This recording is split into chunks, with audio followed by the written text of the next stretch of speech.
I will start just by reading the open meeting law. Pursuant to the open meeting law, any person may make an audio or video recording of this public meeting or may transmit the meeting through such medium. Attendees are therefore advised that such recordings or transmissions are being made, whether perceived or unperceived, by those present and are deemed acknowledged and permissible. The board requests that you please be courteous to the proceedings and turn off your cell phones. The planning board reserves the right to administer oaths, summon witnesses, call for the production of papers, cross-examine any person giving testimony during the proceedings, declare recess, limit debate, inspect the subject site or buildings during reasonable hours, and adjourn the hearing for cause. The order of business will be as I announced. All questions should be directed through me. Any person wishing to speak, please raise your hand for recognition. When recognized, please stand, state your name and address, specific interests in the proceedings, and special credentials, if any, pertaining to the presentation. Please speak slowly and within the context of the hearing matter. The hearing is being stenographed and taped for the public record. The planning board reserves the right to exclude any unnecessary, irrelevant, repetitive, or harassing presentations. The first business item is to vote on the minutes of the October 15th, 2025 regularly scheduled planning board meeting. Motion to approve. Is there a second?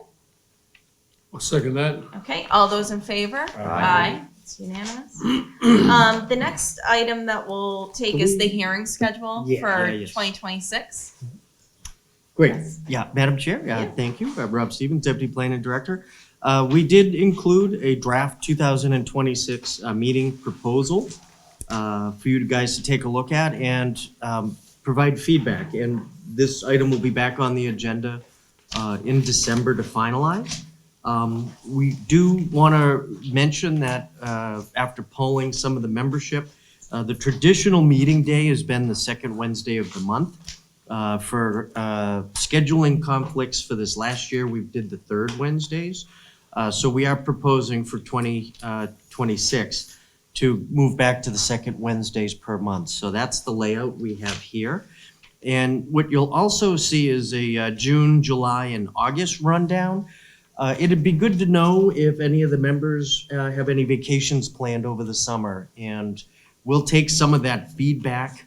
And in years past, we've combined a summer meeting, but I think you've heard the comments before that there is a 65-day requirement to hold a public hearing on any application. So we're mindful of the time frames that the planning board needs to work within. So if folks can maybe think a little bit about that summer schedule, and when if we talk before the next meeting, we'll go ahead and finalize that summer schedule. But this would be the layout for the second Wednesdays. Now, we'll move to approve it. Now, this would impact, I believe, one case that's on the agenda tonight, in that if the matter is being requested to be continued, if it were to go into January, I would note that we would mention it's January 14th, but please stay tuned until that January date's finalized at the December meeting. So that would be the only little caveat, and the reason why we're bringing this conversation up at the beginning of this meeting. So I don't think unless there's conversation from the members, that would be the proposed schedule for 26, and we'll be back at it next month to finalize it. Thank you. Okay. Great. Great. Thank you.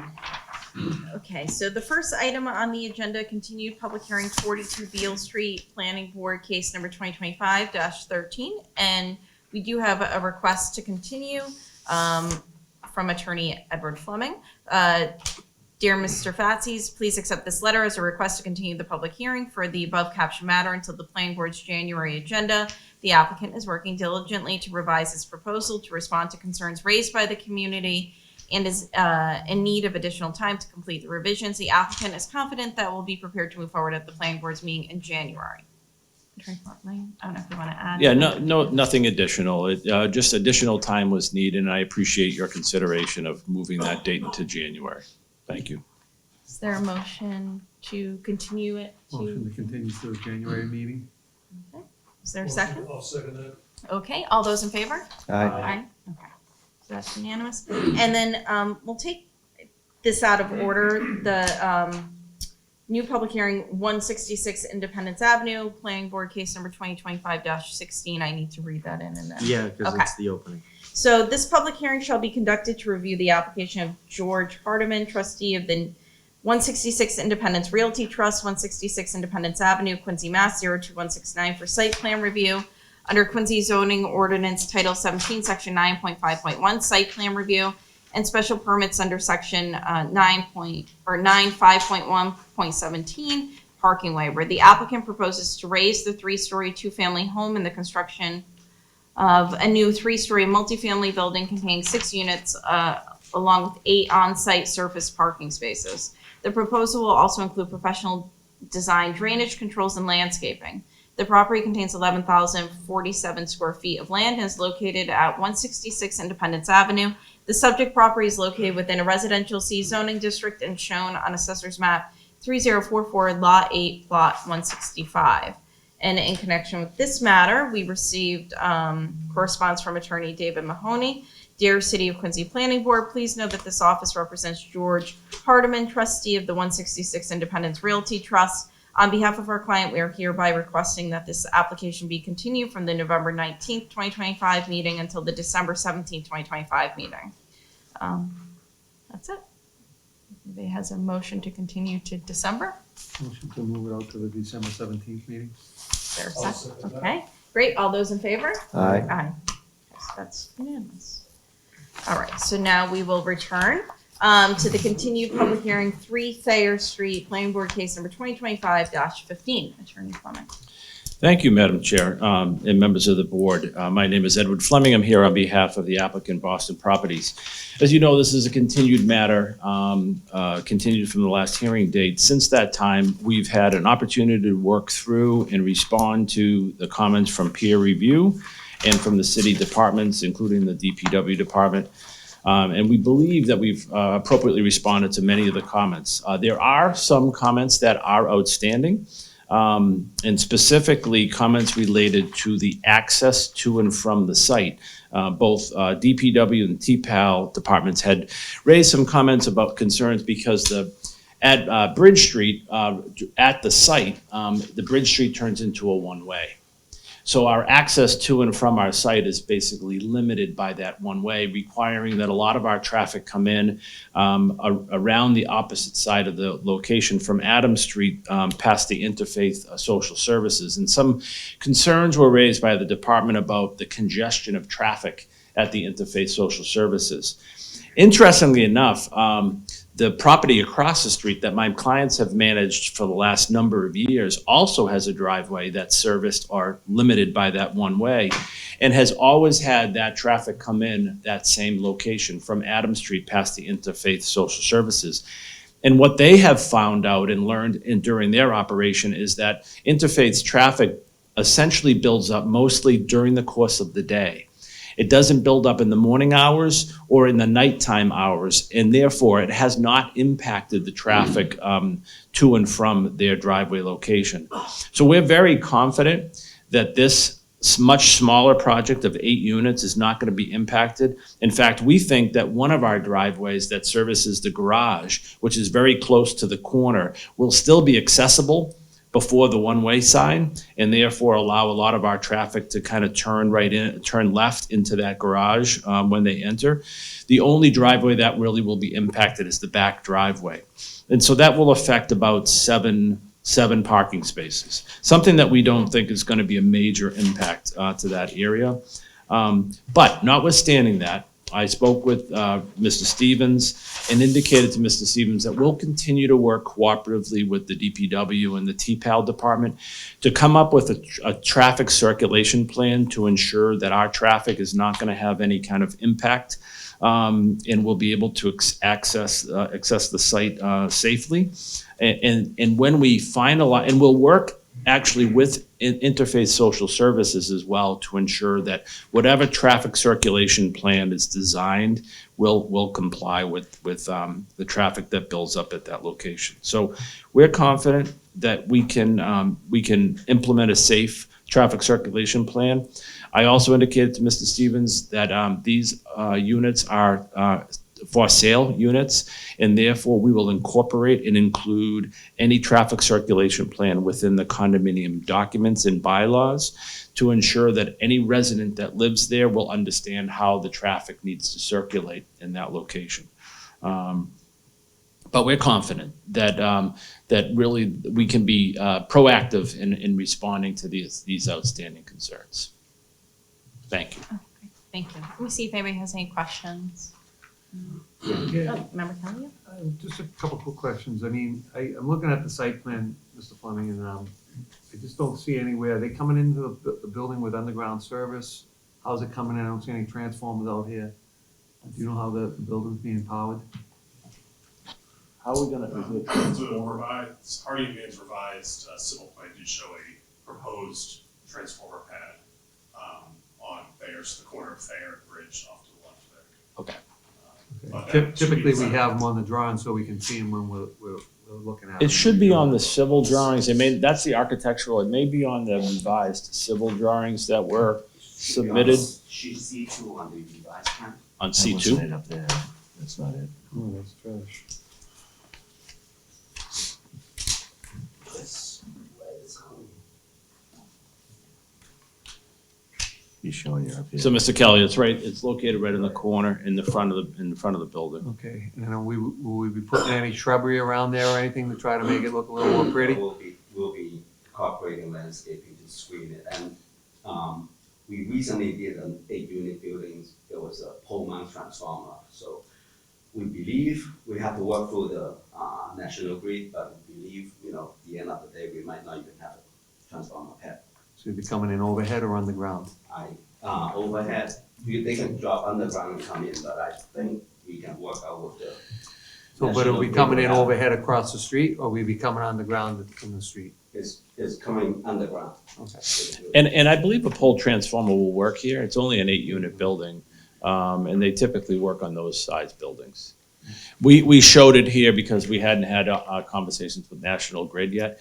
And we did have a professional landscape plan, our architect work with us. So we'll go back to her and make sure that that landscape plan is designed to ensure, once we finally determine that needs to be Right, in and then place. all the exterior lights, just the downlighting, correct? That's all downloading, that's right. Yeah. Okay, and then the only other thing I'd like to say, Mr. Fleming, is can you please let Boston Property know that the men and women in the city of Quincy Absolutely. would love to work on a project like this. Work's getting a little slow out there, so if we can keep the men and women that work in the city of Quincy and live in the city of Quincy Yep. working, that'd be greatly appreciated. Certainly do so. Any other questions? I just have one question about, I just don't know if I understood correctly. So did you say that the garage would be accessible from, I guess, Yeah. like before the one, because I just put, the do not enter signs are south, I think, of where, or is it south? It's actually north of where that garage entrance is, I think. So if you were coming up, I thought the sign was located, that would give enough room for vehicles to pull in. I may have misspoken, I'm not positive about that. I did drive by the site, but it's been some time, so. well, I'm looking at maybe street down- view, so yeah, that might not. Okay, so be it may accurate, down right? a little bit further. Okay. It may be down a little further, but I thought that because it's so close to the corner that they'd have the opportunity to do so. But if they don't, I mean, again, we'll work, I think the issue of concern that was raised by the department was that there's a lot of traffic congestion at Interfaith. Yeah. The reality, however, it's not typically during the busy commuting hours. It's during the course of the regular day. Sometimes I see it at 2:00 in the afternoon. So we'll work with them in TPAL to make sure that the roadway is going to be clear, that traffic will be able to get in there. And interestingly enough, the Bridge Street property has a drive, Yeah. has an entrance back here, and it has to come in that same way. And that services a building of 60 units. Yeah. I mean, it might be, I'm certainly not a traffic engineer, it might be interesting to explore if you could move those do not enter signs to a point. I don't know if that's possible, or if it's just for these residents that they can get in and out. I would like to have a continued conversation Yeah. with Ally Rule, the city's traffic engineer, even about changing that to a do not enter and putting that sign Up back there. here. Yeah, Because I think the only reason for that one way is because it's really difficult at getting out onto Adams Street from that location. It's not so much that that roadway is insufficient in size. It's actually big enough for two-way traffic. So yeah, we'll continue to have that conversation with you.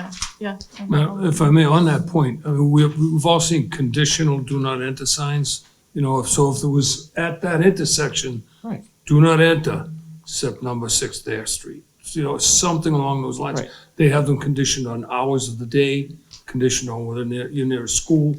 You know, so it is worth a discussion, because to change that entire loop circulating interfaith for that one driveway, it's a very good point. Or residents only. Yeah, something like yeah. that. I agree. I Thank agree. you. Yeah, So we'll, and that's why when I spoke with Mr. Stevens, it was really, he and I both agreed that it's really just needs an additional conversation with Yeah. TP. That's all. Great, thank you. Thank you. Thank you, Madam Chair. Okay, so this is a continued public hearing, 3 Thayer Street, if anybody would like to come speak on it. There's also sign-in sheets along the window. And we'll just do the call once more, 3 Thayer Street, continued public hearing. Okay, hearing nothing, do we have a motion to close? Motion to close the hearing? Is there a second? Okay, all those in favor? Aye. And does the department have a recommendation? We do, but I'd actually like a follow-up discussion. Oh, yeah. Mr. Fleming, the transformer pad. I do think if, you know, you could be successful with the pole mounted, but in the event that it is a surface pad, I think, you know, having it properly screened, because it's right there at the corner, is something the city would desire. A condition I just kind of drew up right now, prior to the issuance of a building permit, I'm assuming you'd know by then, the applicant shall provide a modified landscape plan that provides screening of a transformer pad to the Planning and Community Development Department for approval. If you are successful getting the pole mounted, you just simply say, we received approval from National Grid for pole mounted, and there'll be no pad mounted transformer on the site, and then that should neutralize that condition. Are you comfortable with adding that to the recommendation? Okay. I think Great. that, yeah, because of the prominent location right there at the corner. Yeah. And those bollards, they get painted yellow, but a lot of times you paint them black to try to blend them in a little bit. Okay, all right. And I would note to the board, we did push some of those conditions down to the general conditions that were a little repetitive. Okay. We still maintained a number of them, like noise and rodents, you know, because I think it's important for the public to hear those conditions that get put on every case. We may hear them every month, but not every Yeah. resident following a planning board case. So with that, after consideration of the site plan, accompanying documents, and the comments received from the city staff and the peer review consultant, the department recommends the board approve site plan review under Quincy zoning ordinance Title 17, Section 9.5.1, site plan review and special permit under Section 5.1.17, parking waiver, subject to the below listed special and general conditions. Special condition 1, the applicant shall obtain all applicable findings, variances, and special permits if needed from the City of Quincy Zoning Board of Appeal. 2, the applicant shall submit a construction management plan to be filed and approved prior to the issuance of a building permit. This shall include the locations of stockpile and/or staging areas for construction equipment and materials.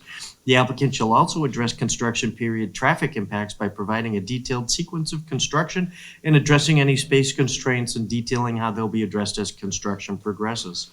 3, Thayer Street and Bridge Street were repaved in 2025. The applicant must obtain from the Commissioner of Public, obtain approval from the Commissioner of Public Works to perform work in either the street, work in the street before 2030. The applicant shall be responsible for restoring the roadway, curbing, and sidewalk to finished condition once construction activities have concluded. So those are brand new sidewalks. So we think you just need to disrupt a panel or two for utility tie-ins, but typically we do full new sidewalks. Special condition 4, the applicant shall perform additional soil tests during construction to verify the level of water table and the underlying soil conditions. Any modifications to the stormwater management system as a result of differing soil conditions shall be submitted to the Department of Public Works for review and approval. 5, the applicant shall obtain a drain permit from the Department of Public Works prior to the issuance of a building permit. 6, prior to the issuance of a building permit, the applicant shall perform a water flow test with the city's water department. 7, prior to the issuance of a building permit, the existing sewer main and manhole shall be inspected with television pre-development in order to check the condition of the system. The proposed sewer service pipe and the connection to the main shall be inspected with television post-development. Those television reports shall be submitted to the Department of Public Works for assessment. 8, prior to the issuance of an occupancy permit, the applicant shall submit and record at the Norfolk County Registry of Deeds an operation and maintenance plan for the project stormwater system, which shall include the stormwater management system owners, estimated operations and maintenance budget, the schedule for all routine and non-routine maintenance tasks to be undertaken, snow management plan showing snow storage areas and locations of all stormwater BMPs in each treatment train, along with discharge points. Inspections shall be conducted by a qualified professional such as a civil engineer or an environmental engineer. 9, the applicant shall conduct a pre-demolition hazardous materials survey and provide a copy of the survey to the Quincy Health Department. If hazardous materials are found in the buildings to be demolished, the applicant or licensed abatement contractor shall consult with the Quincy Health Department regarding abatement measures and monitoring of abatement work. 10, the applicant shall consult with the Quincy Health Department on noise mitigation measures for construction-related noise-generating activities to comply with local and state regulations. 11, the applicant shall submit a written rodent control plan to the Quincy Health Department for review and approval prior to any site activity. Said plan must be designed for the duration of the project and include at minimum the name and contact information of a licensed pest control operator to be retained by the project proponent for the duration of the project. Scope of the proposed plan for the control of rodents, including number, location, and monitoring frequency of bait stations, as well as the anticipated length of service. Special condition 12. Applicant shall develop and submit a written dust control plan to the Quincy Health Department for review and approval prior to any site activity. Said dust control plan is to be implemented during any site activities to ensure compliance with state air quality regulations. 13, the applicant shall comply with the City of Quincy tree ordinance. And then we'll add that new condition. There it is. And that would be number 14. Prior to the issuance of a building permit, the applicant shall provide a modified landscape plan that provides screening of a transformer, of the transformer pad to the Planning and Community Development Department for review and approval. And with that, that would conclude the department's recommendation. Okay, great. Is there a motion? Madam Chair, I make a motion that we move this project forward with the 14 conditions as read as Mr. Stevens did. Okay. Is there a second? I'll second that, Madam Chair. All those in favor? Aye. Any opposed? None. So that's unanimous. Thank you. Thank you very much. Thank you. Okay. So that just leaves the business meeting. If you arrived late, the public hearings were continued. 42 Beale Street was continued to January, and 166 Independence Ave was continued to December. All right, so the next item is business agenda item, request for extension of 2-year time limit on permit approval for 46 to 50 Winter Street, planning board case number 2023-02. Okay, Madam Chair, through you to the board. This is the second request by this proponent. The proponent is NeighborWorks Housing of the South Shore.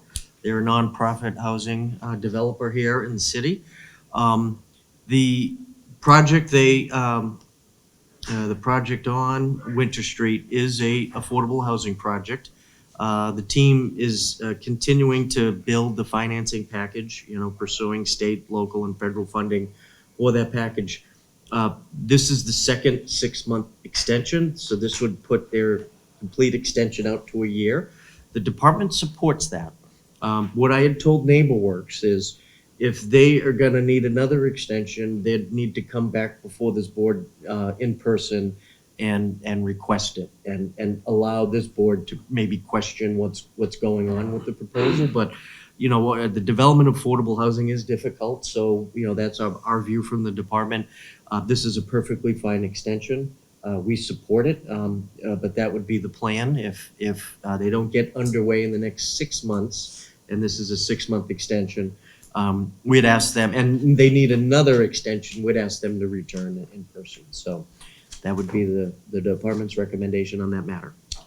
Make a motion that we extend it out 6 months. Is there a second? Okay, all those in favor? Aye. Great. The next item is to vote on planning board designation to the Community Preservation Committee. Yes, Madam Chair, through you. The city's Community Preservation Committee has certain built-in membership, and one of those is a representative from the planning board. With member Larry Liuzzo stepping away earlier this year, right? He served as our liaison to the Community Preservation Committee. The mayor's office has asked us for a replacement, so that is what we're looking for, a nomination and a vote of a planning board member here that is willing to also participate in the city's Community Preservation Committee. That is, the funding arm of that law. I believe there's a meeting in November. There's also a few meetings in the spring. They make recommendations to the mayor on funding. And then from there, there's an appropriation submitted to the council. I don't think it's a full-time, every month meeting, but I do think, it could be up to, 4 to 6 meetings within a funding cycle. But again, this is one of the built-in requirements that this board needs a membership. So we'd be looking for any nominations here and potentially a vote if everybody's willing. Anybody have any nominations? How's the pay? It's double this. Is it double this pay? That's true. Well, that's good, that's good. Where do they meet, right here? I believe it's in City Hall, yes. I'm not sure if it's this board and committee room, but it could be downstairs in the lower conference rooms. Okay. Do you want someone to step up, what would you like? Member Foley? Well, I kind of nominate myself. Right. I nominate Member Foley. Yeah, you Thank can you. self-nominate, yeah. I'll second that. Okay. Do you want to have a discussion about it? Are you comfortable with that? It's an honor to serve. I always want to make sure if everybody else has the inclination to do so. I have to step down. So, No. Would be great to have you on that. Yeah. As our representative, You so, represent us well. yeah. Thank you, bro. And you don't care what the pay is? Okay, so then why don't we have a vote on that? Is there a motion? A To motion designate to member. designate Member Foley to the Conservation Board? Community preservation. Community Committee. Preservation Board, Yeah. sorry. Oh, it's okay. I'll We'll be second- showing up at the conservation committee hearing, so. I second that or? Yes. I- Yeah, I'll right, yeah, second why that. not, yeah. Mhm. All those in favor? Aye. Aye. Okay, thank you very much. Thank you, PJ. Thank I you. think you'll serve the board well with your experience with that program, your prior experience, so. And anything I could be helpful with for you, you know where to find me. You can count on my call. Thank you. Thank you. And then the other item was just an endorsement of approval not required plan for 24 Branch Street, case number 2025 A&R 18, and that was entitled to endorsement. Correct, So- and that's the final outcome of a project I believe we approved here, which is the development of 2 sites, so they're assembling the sites post-development. So it's sort of the follow-through. Sometimes engineering requires a lot consolidation plan, and that's the A&R plan that's before us for Branch Street. So that'd conclude the meeting. All right, motion to adjourn. Motion to adjourn. It's off by 9 Yeah. minutes. All right,